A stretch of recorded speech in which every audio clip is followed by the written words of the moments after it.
Hostin's obsession with race gets thrown back in her face. Today's video comes to us from Sunny Hostin. Sounds like a town. We're in Sunny Hostin. She was on PBS's Finding Your Roots, a show dedicated to researching celebrity ancestry. For context, Sunny is a staunch supporter of reparations and has made a fortune spewing nonsense about white privilege and racial justice. Well, turns out she's not as oppressed as she claims she is. She's actually the descendant of slave owners from Europe. Here's of this. Will she continue to do that when she is now one of them? Dana. And it is funny. She is so wrapped up in identity, and she had no idea who she was. They're disgusting. She's Anna Navarro in your wildest imagination. You could never solo host a show. You will only ever make it as part of an ensemble, and you could never hope to achieve the success that Tucker Carlson has. So you can sit in your little cheap seats all day long and enjoy your little negative henpecking, but your careers are going nowhere, and Tucker is about to dominate. Their brains are small. But who's the dumbest one of all? True, none of them are in Mensa, but who's the most densa? Perhaps it's Sunny who mastered the art of making idiots look smart. Now, The View could ask a mirror who's the dumbest one of all, but there's no way that glass doesn't shatter. So instead, let's check out this clip from Monday's episode of The View when the ladies put their science caps on and discuss the solar eclipse. It started with a secret buried deep in the pastone that Sunny Hostin, co-host of The View, never saw coming. For years, she's been one of the loudest voices on daytime TV calling for reparations, slamming white privilege, and demanding America face its history of racial injustice. Her image was built on righteous anger and passionate advocacy. But then came the twist no one expected. Melania Trump came out and said she's about as pro-choice as they come. And here was the reaction on The View. I think she hates him. Yeah, well, yeah. Okay, so we can all agree on that. That's a given. I also think that she wants to take him out. She does not want to be the first lady anymore. Look, this is a network that still runs out fact checks to these women, like it's concerned about them staying factual. She hates Trump. She doesn't want to be near him. She doesn't want to be president again. She destroyed the Rose Garden, and she hates Christmas. That is what passes for news on a network they did a presidential debate on. Sunny's View might go down as the gold standard for how not to show up to an argument. She sat down for an episode of Finding Your Roots, a PBS show where celebrities dig into their family trees. It's emotional, sometimes heartwarming, but not this time. As the records were pulled out, the truth hit like a brick wall. Sunny's ancestors weren't just bystanders. They were European slave owners. That's right. The same kind of historical figures she spent years criticizing on national television were in her own bloodline. You know, I make fun of The View a lot, but that's only because they keep talking. Those hens are always clucking. They get to say stupid stuff for an hour every day, and then I get to say stupid stuff for an hour every day, except on purpose. But every now and then, one of those dingbats inadvertently says something that reveals modern liberal thought so perfectly, it deserves further study. You know, like a weird serpent that washed up on the beach and you want to poke it with a stick. The irony was so thick, it was almost hard to believe. Here was someone preaching about oppression and injustice, now revealed to be connected to the very system she claimed to fight against. And to make things even wilder, this wasn't just some distant, blurry relative. These were direct ancestors. By the way, before we continue, don't forget to like this video and subscribe to the channel. It really helps us grow and share more intriguing stories. Now let's continue. Here's Sunny Hostin over on The View, accusing Israel of war crimes. There is an international human rights body of law, and when you look at that law, part of it is retaliation against innocent civilians collectively. Not committing war crimes. The ones committing war crimes are Hamas. The use of human shields is a war crime. They don't want Israel to bomb them, and therefore they've surrounded themselves with Israel's citizens, some 199 of them, and some untold number of Americans, too. People have to wonder, where does Sunny Hostin get her opinions? Yeah. Like you said, it's obviously from her husband. She has to tell her what to say on The View, because without it, she's got nothing up there. She's not very bright. So, but the problem with her is that she went full racist. She injected skin color into a fairly generic behavior seen in all spouses, regardless of skin color. The ladies of The View. Speaking of Sunny Hostin, take a look at SOT 15. I worry about the working class. I worry about my mother, a retired Sure you do. teacher. I worry about our elderly and their Social Security and their Medicare. I worry about my children's future, especially my daughter, who now has less rights than I have. Whoopi Goldberg was angry when Alyssa pointed out that Trump went to the funeral of Officer Diller. Yes. On Long Island, and Joe Biden went to a podcast. Look at Whoopi Goldberg's reaction. Choose what you like there, but for Republicans, it was good imagery. Really? One day later, yes. And I'm asking that because I was so offended, because you know who showed up, and he was, whether he was asked or not. This But he is a was man who invited. didn't care what happened to the officers on January 6th. She promotes Joe Biden and Kamala Harris every day. The backlash came fast. Social media lit up like wildfire. People couldn't stop talking about the contradiction. How could someone so vocal about privilege and injustice have this kind of history and not know it? But the real problem wasn't just the discovery, it was how Sunny responded. Instead of taking a moment to reflect, to maybe even acknowledge the shock of it all, she tried to brush it off. She shifted focus to how slavery was a system, not a personal choice. Sure, that's technically true, but that's not what people wanted to hear from someone who's made a career pointing fingers at others for benefiting from that exact system. Her refusal to own it hit differently. People saw it not just as denial, but as hypocrisy. Oh, that's not what I read. The true sign of the apocalypse is someone that dumb has a law degree. Worse, if your name has the word sun in it, there's no excuse for not knowing how an eclipse works. But it's no surprise that Joy is the one who understands science. She's been on the science diet for years. And then came the commentators.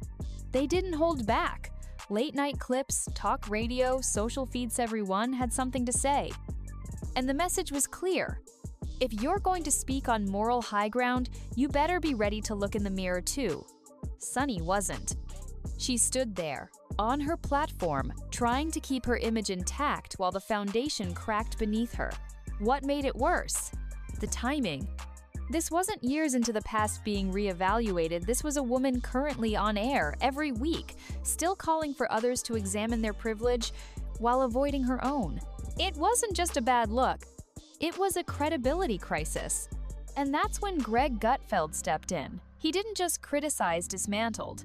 Here's Sunny Hostin asking about the differences between Kamala Harris and Joe Biden, and my prediction is this is going to be made into a campaign ad for Trump within the next hour. What do you think would be the biggest specific difference between your presidency and a Biden presidency? Well, we're obviously two different have had impact. I guarantee you that's being made into an ad right now. It might hit before we close out the show. With his usual sharp tone and smirking delivery, Greg laid into Sunny's contradictions like it was target practice.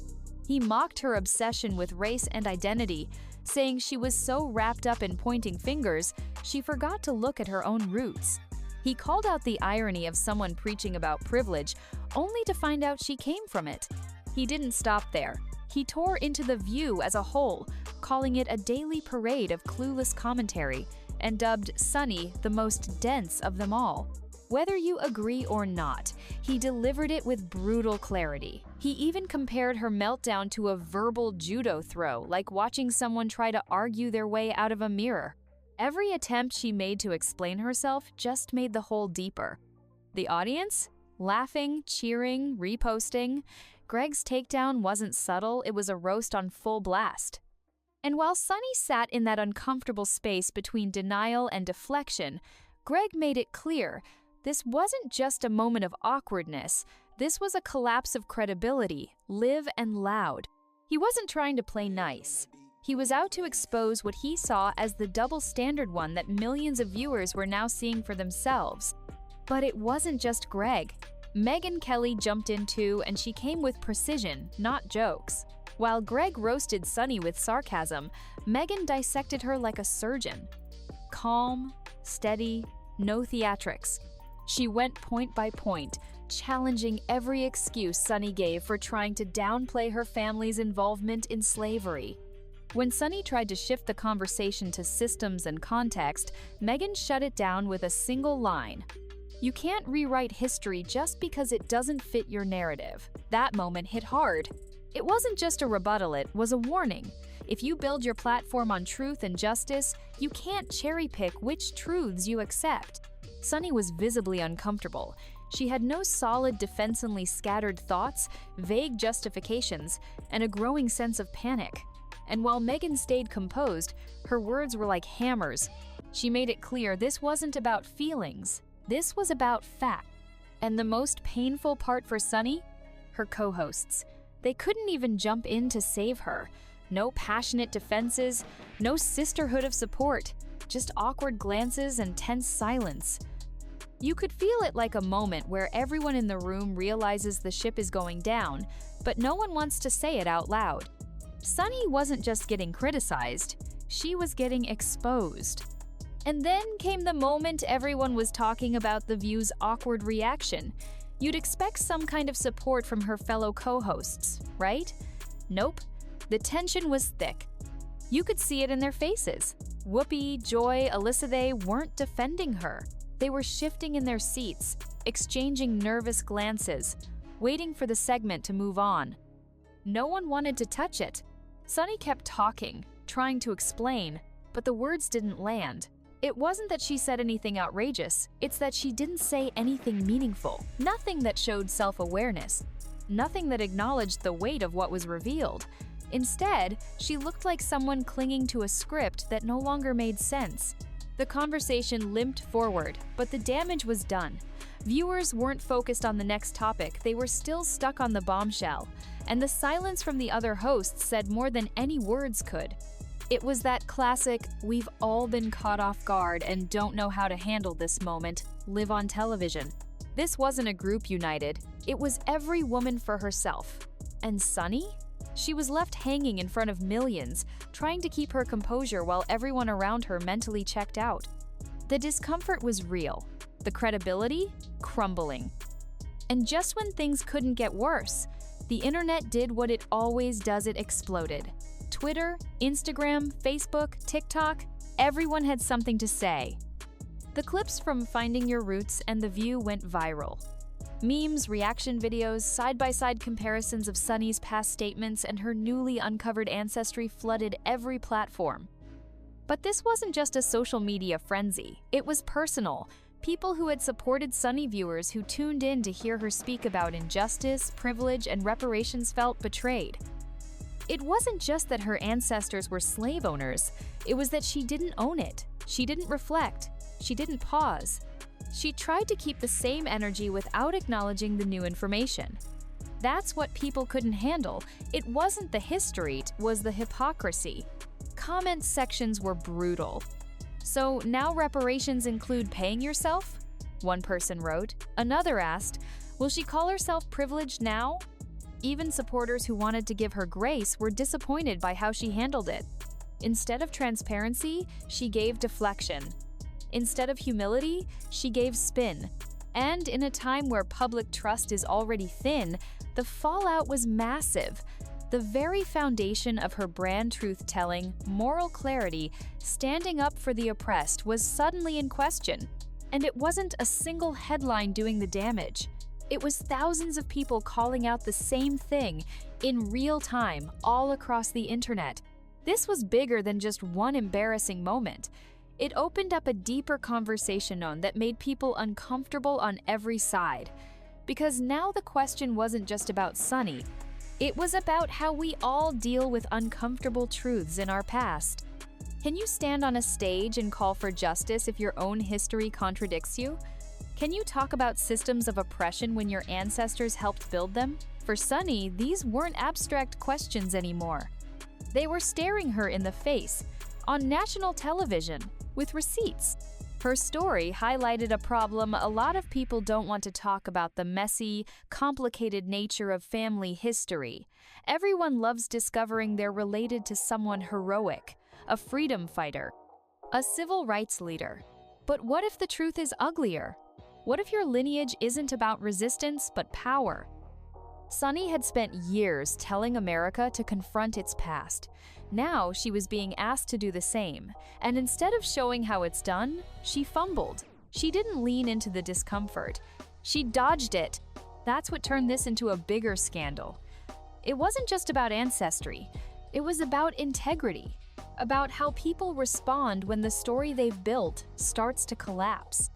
And for someone whose entire public image is tied to truth and justice, this was the last kind of story you'd ever want told. What made it all even more dramatic was how the truth came out. Finding your roots isn't some trashy gossip show. It's serious, it's emotional. Celebrities go on expecting heartwarming connections, heroic ancestors, maybe even a tearful surprise. Sunny probably thought the same. Maybe she'd discover ties to civil rights leaders or freedom fighters. But instead, she got the opposite: a cold, undeniable fact that her lineage was tied to slavery. There was no dodging it. Historical records, DNA, documents, everything pointed to the same truth. Her ancestors weren't victims of the system. They were part of the system. The ones with power. The ones doing the damage. The show didn't dramatize it.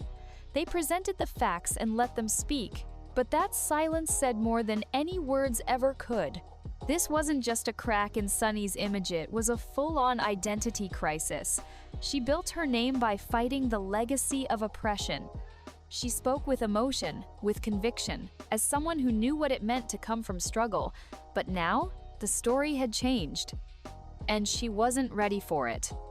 Instead of finding the strength in her past, she found contradiction. The kind that shakes people to their core.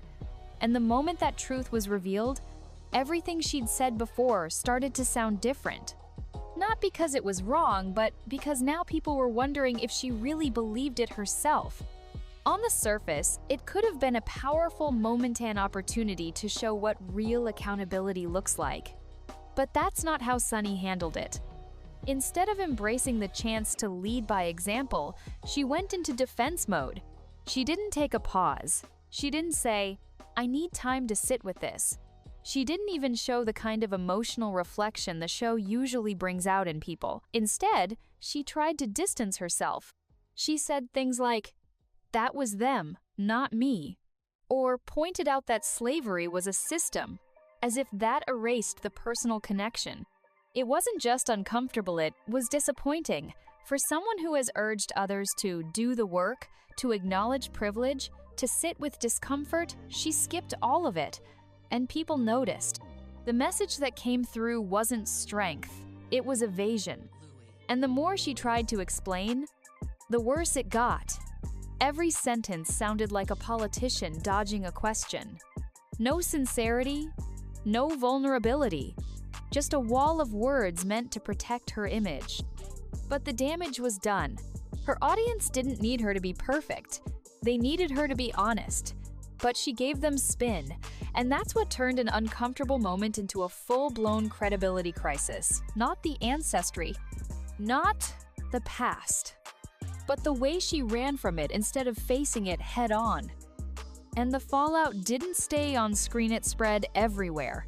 News outlets picked it up. Podcasts debated it. Social media was still in meltdown mode. And now, people weren't just talking about Sunny's ancestors. They were questioning her. Her voice, her message, her authority. See, for years, she's been seen as someone with moral clarity, someone who challenged the status quo, called out injustice, and told uncomfortable truths. But now, that image was shattered, because when it was her turn to face an uncomfortable truth, she didn't live up to the standard she set for everyone else. Even longtime viewers started asking, is this who she really is, or was it all just a performance? What made it worse is how public it all was. There was no quiet way to recover from this. No private moment to reflect and reset. It was live, raw, and visible. And with every awkward clip, every deflection, every missed opportunity to take responsibility, her credibility took another hit. For someone who once felt untouchable in that space, the fall was harsh and fast. She wasn't just part of the conversation anymore, she was the controversy. And as the backlash kept growing, one thing became clear. This wasn't going to disappear. It was going to follow her for a long time. At the heart of all this wasn't just a debate over ancestry, it was a moment that exposed a bigger, deeper truth about how people handle contradiction. Sunny Hostin didn't just get caught in a tough spot. She walked into it wearing the badge of moral superiority and then acted like it didn't apply to her. For years, she's been the one lecturing others about their privilege, telling them to look inward, confront their past, accept uncomfortable truths. That was her brand. That was the platform she stood on, and people listened because they thought she meant it. But the second the spotlight turned around and revealed that her own family was tied to the same oppression she's fought so hard against, everything changed. What people wanted was simple: honesty, accountability, a real human reaction. They wanted to see that she could practice what she preached, but that never came. Instead, viewers watched as she tried to spin the truth, as if she could out-talk the records. But you can't debate documents. You can't reason your way out of history. That moment on Finding Your Roots could have been powerful. It could have shown growth, humility, and leadership. Imagine the impact if she had said, "This is painful. I didn't know, but I have to own it." That would have been unforgettable. That would have made people respect her more, not less. But that's not what happened. What happened was a wall going up, a performance, not a reckoning. And that's what turned this into a scandal, not just the facts, but the failure to face them. Now, she wasn't just a TV host with an opinion, she was the story, and the story wasn't going her way. And while all this chaos unfolded around her, Greg Gutfeld and Megyn Kelly weren't done. They didn't just react to the scandal, they capitalized on it. Greg took the stage with a smug grin, savoring every second of Sunny's unraveling. He called out not just the contradiction, but how easy it was to dismantle her arguments. It wasn't just criticism anymore, it was humiliation. He made it look like a game, calling her logic verbal gymnastics and comparing her meltdown to someone slipping on a banana peel in front of a live audience. Megyn, on the other hand, kept her tone icy and serious. No jokes, just truth. She repeated one line again and again. This wasn't a mistake, this was a complete collapse of credibility. And that line stuck, because that's exactly what it felt like. As Sunny scrambled to hold her ground, it was like she didn't even realize what was happening. Everyone else could see it co-hosts, audience members, commentators, but she kept pushing her same narrative as if nothing had changed. It was painful to watch. Like a performer on stage after the spotlight's gone out, still delivering lines to an empty room. Even the view itself seemed frozen. No fiery defense, no comeback moment. Just silence, tension, and the heavy feeling that something had broken. Not just a public image, but the trust people once had in it. If you enjoyed this video, don't forget to hit the like button and subscribe to this channel. Also, drop your thoughts in the comments. See you on the next one.